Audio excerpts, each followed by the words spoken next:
साथियों नमस्कार, आप देख रहे हैं पब्लिक दस्तक। साथियों, बोध गया की सभी अपडेट को देखने के लिए पब्लिक दस्तक यूट्यूब चैनल को सब्सक्राइब कीजिए, लाइक कीजिए।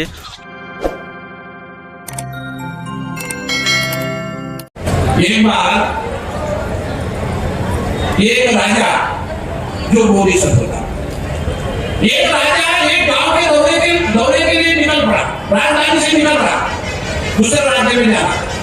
राजा का बहुत बड़ा कामयाब, राजा के सैनिक हाथी घोड़े वो चल रहे, और जाते जाते जब रास्ते में चल रहा तो एक लोहार का घर था। वो लोहार का एक घर था और लोहार कड़ी धूप में, चिलचिलाती धूप में बगैर कपड़े पहने हुए अपने घर से जो गरम लोहा था, लाल लाल लोहा था, उस पर वो लोहार अपने क्या मार रहा था, जिसको हथौड़ा बोलते हैं, हथौड़ा मार रहा ताकि औजारों को अच्छा आकार दे। राजा घर से जा रहा तो उसने उस लोहार की तरफ देखा और उसको देखने के बाद उसके मन में ऐसा लगा कि अरे ये लोहार इतना गरीब है, देखो कितने धूप में उसके शरीर से पसीना निकल रहा है, पूरा शरीर पसीने से तरबतर है और पूरे धूप में उसके शरीर पर कुछ कपड़ा नहीं है और गरम गरम लोहा वो ठोक रहा है, कुछ औजार बना रहा है।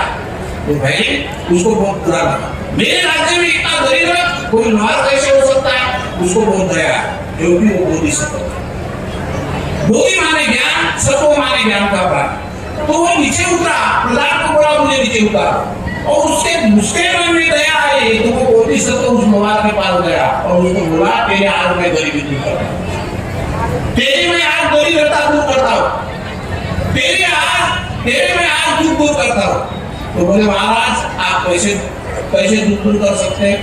तो बोले प्रधान को बोला हिला, और प्रधान को बोला कि ये बोले लोहार है, आज से लोहार का काम नहीं करेगा, इसको 10 एकड़ का चंदन का बगीचा दिया जाए। कितने एकड़ का? 10 एकड़ का। महाराष्ट्र में एकड़ बोलते, इधर क्या बोलते मुझे पता। तो 10 एकड़ का बगीचा इसको दान में दिया जाए ताकि ये सुखी बने, ये दुखी नहीं रहे, मेरे राज्य में ऐसा कोई दुखी ना। और उसको वो चंदन का बगीचा, व्हाइट चंदन, और वो चंदन का बगीचा उसको दिया। और वो चंदन का बगीचा देने के बाद राजा निकल गए। और लोहार को ये मालूम नहीं था चंदन क्या होता है, चंदन का मूल्य क्या होता है। आपको पता है चंदन का भाव कितना है 1 किलो का? नहीं पता, फिर भी मोटा मोटी 25,000 रुपए किलो चंदन का भाव। तो उसने 10 एकड़ का बगीचा उस लोहार को दिया।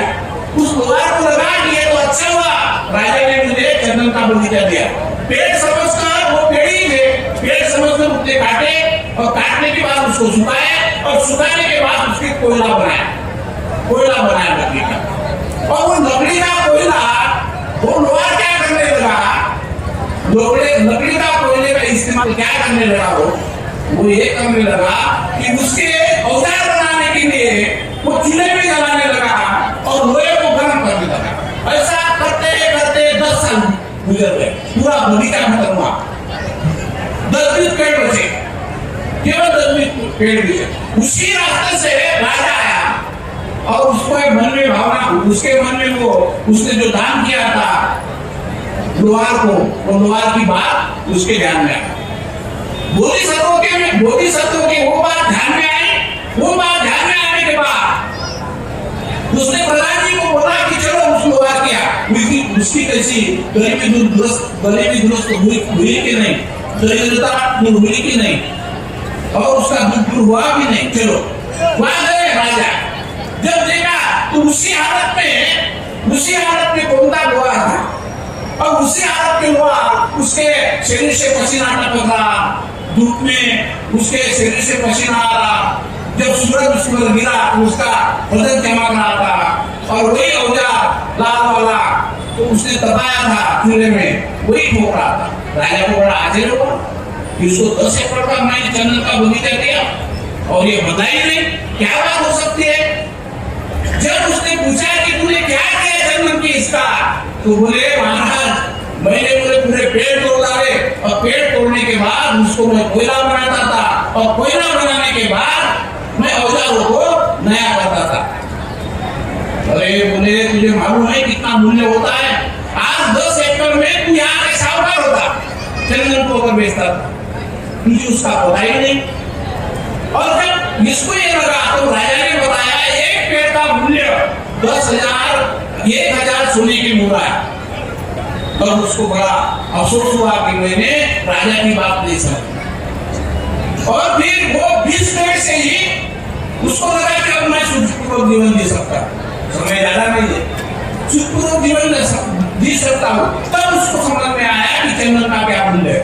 वैसे ही हमारे लोगों को बाबा साहब ने बौद्ध धर्म दिया उस राजा की तरफ, लेकिन हम लोहार की तरफ समझ रहे बौद्ध धर्म को। आप अगर लोहार की तरफ बौद्ध धर्म को समझेंगे तो यही स्थिति होगी। आज हमको वंदना में कैसे बैठना है, बिल्कुल के प्रति कैसी श्रद्धा होना है, कैसा धर्म देखना सुनना है, किसी को आवश्यकता नहीं। एंजॉय आते प्रवचन आते बुद्ध गाते, और हमारा कोई विजन नहीं है, एक नहीं है, सारे लोग अपने अपने पैनल लेकर चलते हैं। तो बौद्ध लोगों ने धर्म की बात सुनी। और ये अगर लोहार का उदाहरण आपको समझ में आया हो तो बाबा साहब उस वक्त मतलब आज बोधिसत्वों के भूमिका में थे। जैसे राजा, वो राजा ने लोहार को बगीचा दी, लेकिन वो चंदन का बगीचा दिया, उसके समझ में नहीं आया उसका मूल्य क्या है। वैसे हमारा जो मूल्य है, हमें बौद्ध धर्म का मूल्य समझ में नहीं आया। उस लोहार की जैसी स्थिति ना हो तो अभी भी हमें सुधरना चाहिए। भगवंत आनंद महास्वामी जी के द्वारा ये अवसर मतलब हमको उपलब्ध कराया जाए।